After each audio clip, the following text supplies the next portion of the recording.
आइए जानते हैं 1965 के युद्ध में भारतीय सेना को लाहौर पर कब्जा करना था। और दोस्तों, दुश्मनों को मुंह तोड़ जवाब देने में आर्मी और नेवी के साथ साथ एयरफोर्स भी इम्पोर्टेंट रोल निभाती है। वहीं एयरफोर्स जानी जाती है अपने फाइटर पायलट्स के दम पर, जो केवल आसमान में ही दुश्मन सेना से हवाई मुकाबला नहीं करते, बल्कि जमीन पर मौजूद दुश्मन सेना के लिए भी काल बन जाते हैं। इतिहास इस बात का गवाह है कि भारत में कई जाबाज फाइटर पायलट हुए हैं, जिन्होंने साल 1962 के भारत चीन युद्ध से लेकर कारगिल युद्ध और अभी कुछ साल पहले बालाकोट एयर स्ट्राइक तक में भी एक इम्पोर्टेंट रोल निभाया है। एक ऐसा ही भारत का जाबाज फाइटर पायलट हुआ, जिसकी बहादुरी की कहानी काफी फेमस है। इनका नाम है तारा फेरोज चिनॉय। साल 1965 6 सितंबर को इंडियन गवर्नमेंट द्वारा पाकिस्तान के विरुद्ध जंग को ऑफिशियली डिक्लेयर कर दिया गया। युद्ध के 4 दिन बीत जाने के बाद इंडियन आर्मी को आदेश दिया जाता है कि वे लाहौर पर कब्जा कर लें। ये इतना इजी भी नहीं था, क्योंकि इस एरिया में 1950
देती है।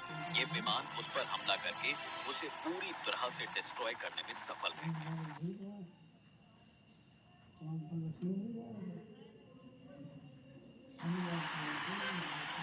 বঢ়িয়া লাগিল। কিমান হ'ল দাদা? जब ये सभी पायलट अपने फाइटर प्लेन से भारतीय सीमा में वापस लौट रहे थे, तो उन्हें बाकी सभी पाकिस्तानी आर्टिलरी दिखाई दे गई, जिनकी तलाश में वो निकले थे। लेकिन वे उन पर भी बम नहीं गिरा सके, क्योंकि उन्होंने अपने सारे बम तो ट्रेन को डिस्ट्रॉय करने में गिरा दिए थे। वापस लौटने के बाद उन्होंने अपनी रिपोर्ट ऑफिसर को दी। फिर इन्हें आदेश दिया गया कि जल्दी से खाना खाकर फाइटर प्लेन को लेकर वापस उस जगह पर जाएं और बमबारी करें।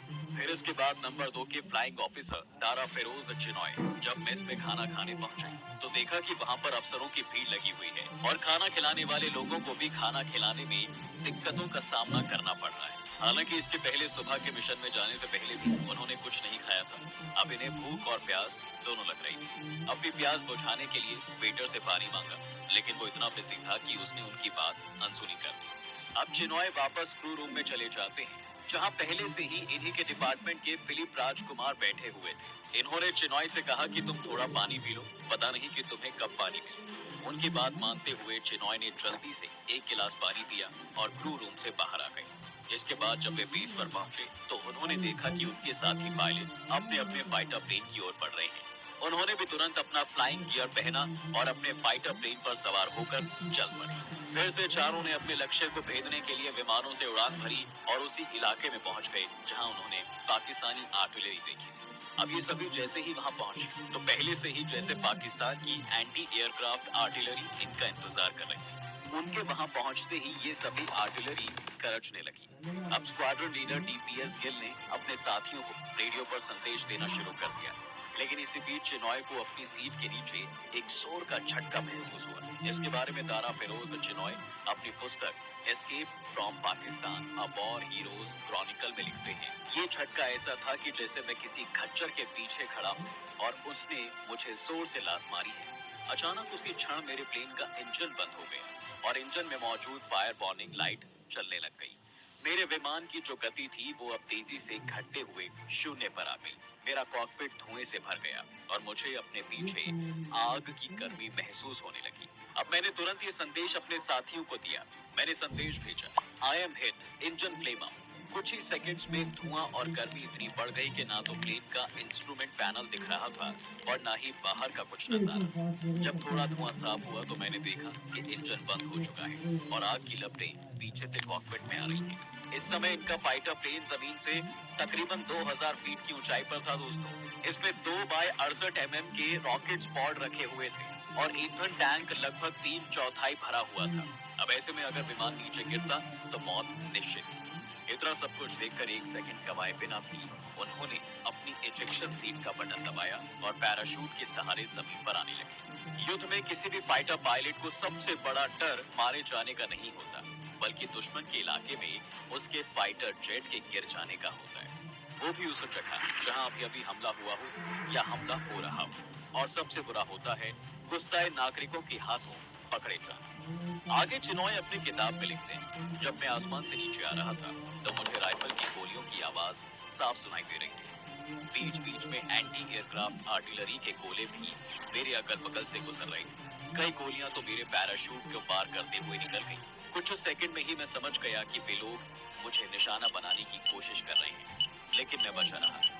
ये जिनेवा कन्वेंशन की शर्तों का सीधा सीधा उल्लंघन था। किसी के फाइटर प्लेन के मार गिराए जाने के बाद पायलट का पैराशूट ही उसके आसमान से जमीन पर जीवित लौटने का एकमात्र सहारा होता है। ये दुश्मनों से खुद को बचाते हुए गन्ने के खेत में जा गिरे। अचानक खुद को दुश्मन की सीमा में पाकर जहां लोग उम्मीद छोड़ देते हैं, दारा ने वहां से कोशिश शुरू की और जीत भी हासिल की। दरअसल गन्ने की फसल की हाइट इनकी हाइट से ज्यादा थी, इसलिए इन्हें छिपने का मौका मिल गया। लेकिन पाकिस्तानी सैनिकों की चीखें और गालियां और गोलियों की आवाज साफ सुनाई दे रही थी। इसके बाद वो गन्ने के खेत में खुद को छिपाते हुए भागने लगे। उन्हें तुरंत एहसास हुआ कि पाकिस्तानी सोल्जर उनके ईस्ट डायरेक्शन की ओर इंडियन बॉर्डर में भागने की उम्मीद करेंगे। इसलिए उन्होंने तुरंत दिमाग लगाया और इसके उलट वेस्ट डायरेक्शन की ओर दौड़ना शुरू कर दिया। कुछ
यहाँ से जीप रवाना हुई और उन्हें एक captain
air force chief air chief marshal Arjan Singh ने फ्लाइंग ऑफिसर दारा फिरोज चिनॉय को पाकिस्तान से सुरक्षित भारत लौटने के लिए डिस्टिंग्विश्ड सर्विस मेडल से सम्मानित किया और फिर चिनॉय बाद में भारतीय वायुसेना में ग्रुप कैप्टन के पद से रिटायर्ड हुए।